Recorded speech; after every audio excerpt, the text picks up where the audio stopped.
Joining us to talk about Dr. King's legacy, the pastor at the New Spirit Revival Center, the CEO of the National Diversity Coalition for Trump, and the author of Nothing to Lose, Unlikely Allies in the Struggle for a Better Black America, Pastor Darrell Scott.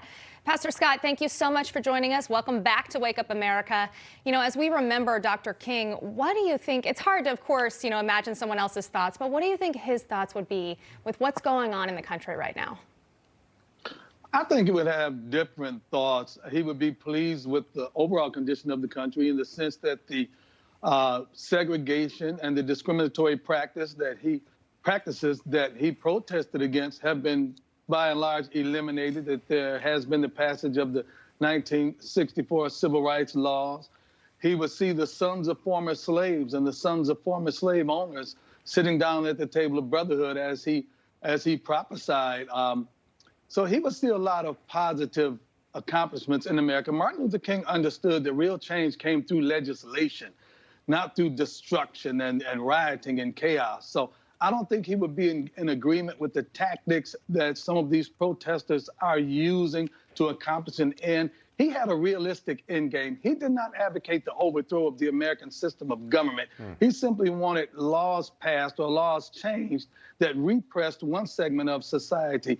And he wanted equal opportunity under law. So I think he would have a different set of emotions. He would not be in agreement with the segment of rioting and destruction and chaos, but he would be in agreement with the fact that America has changed a lot since his day when they were protesting for under a different set of circumstances. Yeah, he and Bobby Kennedy both cut down in the primes of their lives in 1968. I'm glad that you said that. You know, my grandmother, I always hear her saying this in my head. She says it could always be worse. And I'm glad that you say that things are not wonderful right now in our country in many respects, but they could certainly be worse.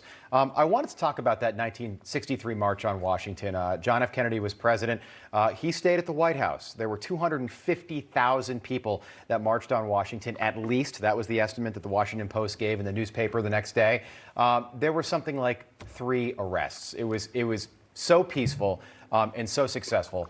2 days from now, Joe Biden will take the oath of office on the west front of the U.S. Capitol, 2 weeks after that tragedy that we saw at the Capitol play out. How important is it that Wednesday's events are peaceful and that is the message that moves forward? I mean, it's very important that it's peaceful. It's very important that we have peace in America overall. But, you can't create a climate and endorse or affirm that climate and then not want to be, what's the word I'm looking for? I don't want to use the word victim, but I'll say a receptor of that particular climate. The Democratic Party refused to denounce, refused to condemn or even criticize the rioting of this past summer. And now they're afraid that it's going to land on their doorpost as well. They're going to have 20,000 National Guard troops stationed in Washington, D.C., but when President Trump wanted to deploy National Guard troops in different American cities throughout this summer to quench violence, they wanted to accuse him of being repressive. So, it's an unfortunate situation that exists in America now. It's something that we have to deal with, and I pray that we eliminate. But it's a problem of the Democratic Party's own making, and now they don't want to be affected by it. Pastor, I think today is one of those days people go back and look through MLK quotes, ones that resonate more with them than others. My favorite, of course, is I've decided to stick with love, hate too great a burden to bear. And thinking about that right now, that doesn't mean you lack passion on things that you're passionate about or things that you stand up for and believe in. How do you think we could use Dr. King's ideology to heal as a nation moving forward? Well, he's mainly known for nonviolence. I mean, I'm old enough, I can remember, the day he died. I remember the day Bobby Kennedy died as well. I actually remember the day John F. Kennedy died. And so, nonviolence was the staple of Dr. King's activities and his endeavors. And that's something we need to take to heart and endeavor to emulate, that change can come.